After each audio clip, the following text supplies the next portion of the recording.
Our guests on This is America and the World are 4 Muslim Americans from the Washington, D.C. area.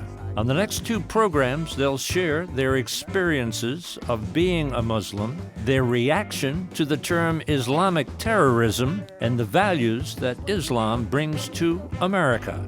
This is America and the World. So thank you all for sitting down and educating us about what it's like to be a Muslim in America today. Yeah, take a deep breath. What a big topic, huh? But let's start out with the idea of just being a Muslim. What does that mean? Infathir, right? Is that the correct pronunciation of it? Yes, that is the correct pronunciation. Infathir. When you're at GW, George Washington University, what do your friends call you? Infathir. Oh, they do? They call me Infathir. They got it. They try to look for nicknames, but I'm very adamant. I'm just like, no, you're calling me Infathir. Why do you insist on that? I think it's great. My parents named me. It's of Arabic descent, and I value that my parents chose the name to keep me close to my religious roots, and I want everyone to know that. And I don't want that to be cut short by someone trying to form a nickname for me. Good for you, good for you. So what's the background? Where are your folks from? My parents are originally from Bangladesh. Bangladesh, okay. So born and raised in the United States. How about, what does that mean to be a Muslim in America today for you, for a young person, huh? I think it's an amazing opportunity, honestly. Ooh, good. You get the best of Western culture, getting to know music here, arts here, but then you also have an amazing upbringing of a traditional culture, and you're exposed to that as well. So you have 2 very different worlds, and you're able to choose the best of both to create the life that you want best for you. Wow. What are you studying over there at GW? Political science and minoring in economics. So, political science, minoring. So what's the goal? What would be the goal? I want to be a civil rights lawyer. Good for you, civil rights lawyer. Mona, tell me a little bit about your background and what do you bring to the table? So I am a residential designer. I own my own business, but in my free time, I work with a nonprofit organization and also teach at a Sunday school because I have 4 children of my own. Ooh, what age? What age? Tell me about your they're- kids. Tell me about the kids. My kids range in age from I have a little 5-year-old girl, a 5-year-old, a 10-year-old, a 13-year-old, and a 15-year-old. Whoa. Yes. And then you're also involved in working with kids in a little camp, too, Yes, as well? that's right. Yes. As I've been raising my children, I've really been trying to instill in them Islamic values. And as we've been doing that, we've been trying to come up with creative ways on how they can get together with their Muslim peers and feel confident in who they are, and also feel that our children feel as though they're American. And so giving them the opportunity to get together, whereas sometimes when they're in public school or in different settings, they often feel isolated, or they feel as though they're pushed as the other. But I don't think that within themselves they necessarily feel that way. So it's nice to get the children together and kind of talk about those things that come up for them, that they can connect with each other and also identify with. There's many things that we gain from being Muslim, such as caring about community service and social justice and lots of different things that we're working with the teenagers I want to talk about Islamic values that you just put on the table, because that's key to our conversation. Imam, and I'll address you as Imam in the conversation, like a priest, you would say father or rabbi or something like that. Imam is the head of the mosque, right? Yes, that's and right. the teacher of the mosque and leading the prayers in the mosque. Yes. What is your? Tell me a little bit. You've traveled the world. How do you feel America is adjusting to the fact that we have 3.3 million Muslims here in America? Well, I really think America was doing fine.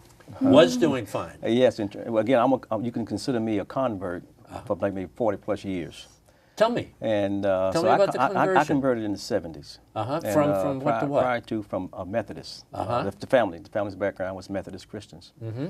And so I took the route that Malcolm X, Muhammad Ali, that route to go from that small circle of self and nationalism to this broader circle of oneness and humanity, which is where we are now. Mm-hmm. And so being a convert, but my children, obviously at that time I was a teenager, they all were born with Muslim name, was born Muslims. We have 3 children, and we adopted 3 others. Mm-hmm. And so that gives us another perspective. And what led me to a lot of travels was I spent 30 years in the military. Mm-hmm. And of course, did a lot of traveling, and because I'm doing a lot more traveling even now. Mm-hmm. And so I'm seeing that prior to 9/11, there was a different course, you know. And I've seen this. We basically had a semi-partition, I would say, between immigrant Muslims and those like myself who converted, and that was the majority at some point, because the different cultures were clashing to some degree. But 9/11, after that, began to push us together even more so. Not that we weren't working together, but that began, what I've seen, to push us together more so. And I say things have changed because when 9/11, before it was happening, the imam that was the first imam that really, I went into the military because I was encouraged by an imam, a person that was called America's imam. His name was Wallace Muhammad. He picked up the American flag, and that inspired me. The story of him doing that inspired me, and I decided to go into the military. When you say picked up the American flag? He flag? actually physically picked up the American flag at a that? time that it was not popular. This is in the 1970s. Okay. And of course you had quote-unquote white Americans were burning the flag then, and of course there was a lot of protests going on. And he himself was even in prison, the same track that Muhammad Ali did by the draft of Asia. Yes, I remember. But he picked it up. He said, if you all won't pick, this is his exact words, if you all won't pick it up, I will. And he physically picked it up. So we got a little something on the table here that I want to make sure everybody weighs in, but the idea of religion and culture, and that they can be different. Talk a little bit about that, Yasmin.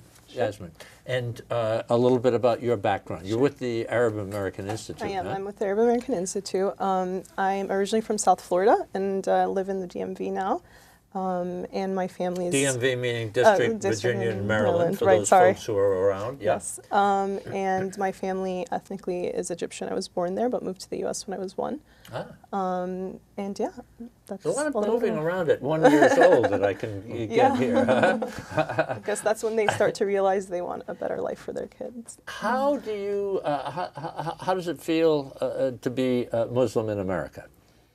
For me, it's a kind of an interesting question. No offense, like in the sense that like I don't Why really. would you say no offense? I'm sorry. Because I understand that that's like sort of the topic these days with a lot of the rhetoric that's out there about Muslims around the world and now in America specifically. Is it a good question? It's a good question, but for me, it's kind of a question that I don't often really think about because it's who I am. It's how I live my life. I don't necessarily think like. Reflect, often about, what does it mean really to be Muslim and American? Like to offer something, I mean, it would be like us turning the table to you and saying, Dennis, how does it feel to be white in America? Like I'm beginning to wonder a little bit. I mean, and I think that's the same thing that she's saying, I'm not sure. I've never really thought of that before. Oh, I get you. So it's not a question that's crossing your mind 24 hours a day. Unless it's asked by people who aren't Muslim in America. So, but let's carry that a little bit further. It is being asked by people who are white, often, and so you're just saying we just think of ourselves as American, right? Absolutely. That's the way to go about it. Yeah. Well, that's a good place for us to hold on that note, and then come back and dive into that a little bit further. We're sitting around the table and learning about a different part of America that maybe we don't know as much about as we should. So let's sit tight. This is America and the World. This is America and the World is brought to you by the National Education Association, the U.S.-China Education Trust, and F.Y. Chang Foundation, guided by Ambassador Julia Chang Block, President. The League of Arab States, representing 350 million people in 22 member countries. The Petrolin Group, expertise with integrity in the fields of oil and gas, exploration and production, energy, and infrastructure. The Rotondaro Family Trust. The Embassy Series, uniting people through musical diplomacy, presenting international artists in diplomatic settings. And Ventana Productions, television facilities, editing, and distribution services. Talk a little bit about, and just jump in here and kind of a free-for-all, so to speak, on the difference of religion and culture. When we think of Islam and being Muslim, how does all that tie together or separate? There's been some little references, and also you mentioned in the early block a little bit about Islamic values, but we are all Americans. So jump in. Yasmin, start us off. Culture and religion, together or apart? I think it's together. I think they complement each other, whether it be, saying that you're an American Muslim, or you're an Arab American Muslim, or you're an Bengali American Muslim. They all complement each other, and as an individual, you choose the best out of all of them, and you bring them together. I think often people think that there's this conflict between being a Muslim and American, and I actually think that the values that we as Americans hold are very similar, if not completely in line with the values I have as a Muslim. Mm-hmm. So you talked about Islamic values. How about this business of religion, culture, together? I mean, I think culture is something that really enriches one's life. There's so much that now I see my children kind of becoming more and more Americanized, that my parents spoke to me in Farsi growing up, and it's a challenge to get my children to speak Farsi, and my husband's parents spoke to him in Arabic, and to get my children to speak Arabic, they are kind of moving away, and there's certain things culturally that we do that we try to instill, like spending time with the grandparents, very frequently, speaking with them on the phone with respect and ensuring that we come and we give them a handshake and we look at them in the eye. And there's things culturally that we have that I think are so valuable for our children to learn. But I think that those cultural values are not at odds with what it means to be an American. I think that when we say, we spend a lot of time with our grandparents, I think everybody can identify with that and really see the value in family. Them. Family is so important. But let me toss this in the conversation, and I have to own some of it myself. I have seen over the last 15, 20 years, American culture becoming more coarse, much more. I see and hear things on television, and I just, I'm a little older than some folks, and I say, they're using that on television right now? How does that square with Islam, which we would see as perhaps more conservative? Imam? Yeah, well, the one thing about the religion of Islam, the logic doesn't change, even though the culture may change. I'll give you an example. The logic of Islam says that modesty is the key, but that may be expressed culturally differently. And as we say, I mentioned Turkey earlier. They have a different dress than Saudi Arabia, and some in Africa, they may look a little different. So America, one of the things that's made it so strong is that it has embraced, over time, it said, give me all your tired, your weary, etc. We welcome. And so we have all these expressions in America right now from different lands. And I think that helps us to be able to be so broad in embracing others, you see, because that's the fabric of America. We're speaking right now, we have trouble in certain parts of the world, but there are family members in America that are Americans now that have members of that other country outside of America. So if we're America, knowing that I have, for instance, Syria, that's on the table right now. We have a lot of Syrian Americans in America right now. But we have taken, to some degree, the American label off and just focus on just the cultural piece or the national piece, and we see them as being away, and we forget about that's a part of who we are. And some of those people, that's some of the challenges that we're having right now. I was speaking with a gentleman on the way here. He was concerned. He's from Senegal, and he's American now, but he has family and he's still in Senegal. He was concerned that the way the rules are being spoken about now, that if he were to leave, to come back, it would be so much red tape. Where you been? Where have you been? You know, how long were you there? Who did you go to see? That a normal person that doesn't have that kind of a tie would have to come back. So and even if you even allow back, that was another question. Well, let me throw that on the table. Yes. I mean, we're in the middle of an election. Yes. All of a sudden, it's coming out we should ban all Muslims Yes. from the United States. The mosques should Yes. be monitored by people. How do you feel? What do you think when you hear that here in America? You're Americans, but Islam is so important. Well, you know to what it's like? It's like being on your favorite sports team, football. You're a member of the team, and all of a sudden, now you've been a champion. You helped the team score points, and all of a sudden, because of your religious identity, somebody on the team says you're no longer welcome on the team. You know, that's how it feels because we're American.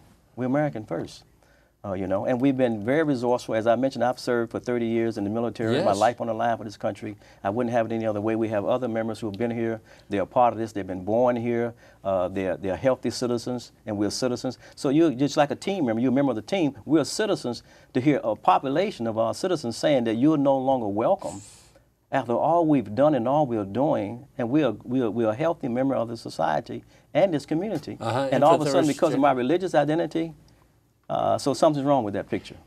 You were shaking your head. You were No, nodding as Imam was speaking. Absolutely. Where I grew up here my whole life, I've integrated into this society. I've lived my life freely, happily, and now all of a sudden there's a huge problem with the Muslim population here. And I think a lot of it stems from stigma from a lot of world events, including the Islamic State and media portrayal of them being a larger threat than they actually are here to us in America, and the constant hammering of it on a lot of our broadcast television and politicians, namely Donald Trump, using that to send a message to Americans all over that we are a threat, when in actuality, it's such a minute population that is a threat to the well-being of Americans here.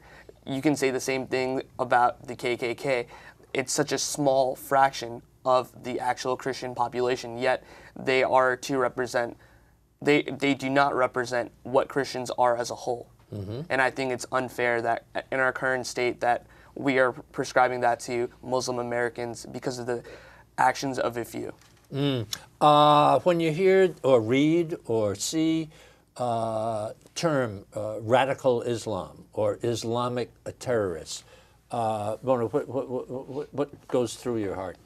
What goes through my heart actually is sadness, because I think that there's this there's an education piece that really feels missing, that the mainstream America might not have interactions with actual Muslims. So what the media is portraying of radical Islam sometimes is the only perception or exposure to Islam that they've had before. And so clearly, if I had not had any experience with Islam and suddenly 9/11 happens, where we see all these Muslims on the screen and they've done this horrific injustice, then how would I not have hatred in my heart and say, what kind of barbaric action is that? It's understandable, but there's this education piece that's missing. There's this gap, because oftentimes, you know, people will say when they want to be hurtful, go back to your country. And I think, well, what country is that? Because when we go back to any country in the Middle East, they look at us and they say, she's so American. You know, I mean, they look at us as we're American, and we live in this country as though, and people think that we're foreigners. I mean, oftentimes when I speak to somebody, it happens more than you would imagine. They say, "Oh, you speak English." Oh no, no, Where are you really from? Or where are you really from? Okay. or that you don't even have an accent. But carry that a little further. Since both of you are wearing covering, that was hijab, have you experienced prejudice or discrimination or disrespect or funny looks or disregard? Help me on that one. So personally, for me, I really haven't experienced anything major. Maybe your occasional stare or a comment by someone walking by. What would the comment be? I mean, I've gotten terrorists before. I've gotten terrorists? Yeah, go back to where you've come from. But I mean, oh, I'm so sorry. no, it's okay. I mean, like, No, I'm I mean, sorry. it's not okay, but it's not something. I guess it's not something that phases me anymore. But I also feel like there's so much good that outweighs that handful of experiences that are negative. I don't think it's. I mean, I sort of want to also make that distinction that Muslim women don't only wear the scarf. There are so many other Muslim women who don't wear the scarf or who, practice Islam differently or choose not to wear it. And, often I think the representation of a Muslim woman is always a woman who has a scarf on or a woman who has a burqa on or, all these Burqa is a full cover. Right, which is not even really an Islamic term. It's a cultural dress that is worn in Afghanistan specifically, right? Like my family's from Egypt, that word doesn't exist. There's no such thing as burqa in Egypt, so that's where you just see the eyes. Right, is that it? Right. Yeah. And so there's this misconception of that being an Islamic dress, or of that word being sort of a Islamic attire when it's more in some ways culturally specific, to the region or the country. But beyond that, I think it's important to understand that Muslim women are diverse. We don't just wear the scarf. And that's sort of also a conversation that a lot of us want to stop talking about. We want to be identified for who we are, what we do, how we're giving back to our community as mothers, as sisters, as daughters. What's the big deal? What's do the you big say deal? that? What's the big deal? Yeah. Because I was thinking before our conversation, we've had nuns, Catholic nuns in America forever. Jews wear a yarmulke or something like that. So, I say, what is the big deal? And Please. I was bringing up the point that all the iconography of the Virgin Mary has her with her head covered. Yeah. Yeah, and it's... now say that again because I might have stepped on you a little bit there. I was saying that when you see any imagery of the Virgin Mary, she's always depicted with her head covered. So it's that sign of modesty is also just a respectful way to remember somebody who is revered, or a woman who is revered. And of course, Mother Teresa, But so tell me and tell us, what do you see as at the heart of Islam? You mentioned, and I'm tying this into the conversation about the headscarf and modesty that you've just. So what's at the heart of Islam? Let's educate America if we can a little bit. Ummah, community. I think. What was the first word you used? Ummah, which is Arabic for community. Community. I think that's central to Islam here.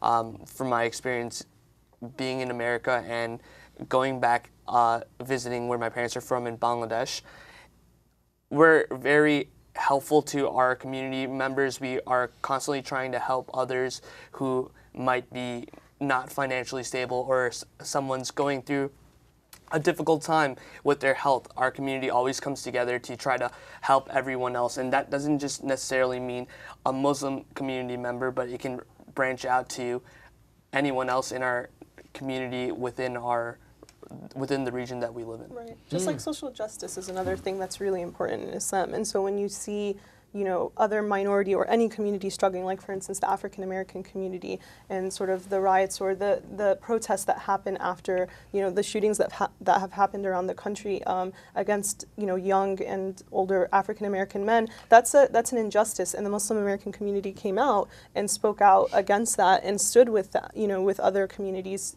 in solidarity, and that's a huge part of what our religion teaches us. Yeah, this is I mean, you mentioned earlier about Islamic radicalization, radical Islam. We have a concern with that because Islam, it means peace. Muslim, you hear peace in that, and we say Assalamu alaikum. Yes. And it's peace with who? With yourself and with your fellow man and with your Creator.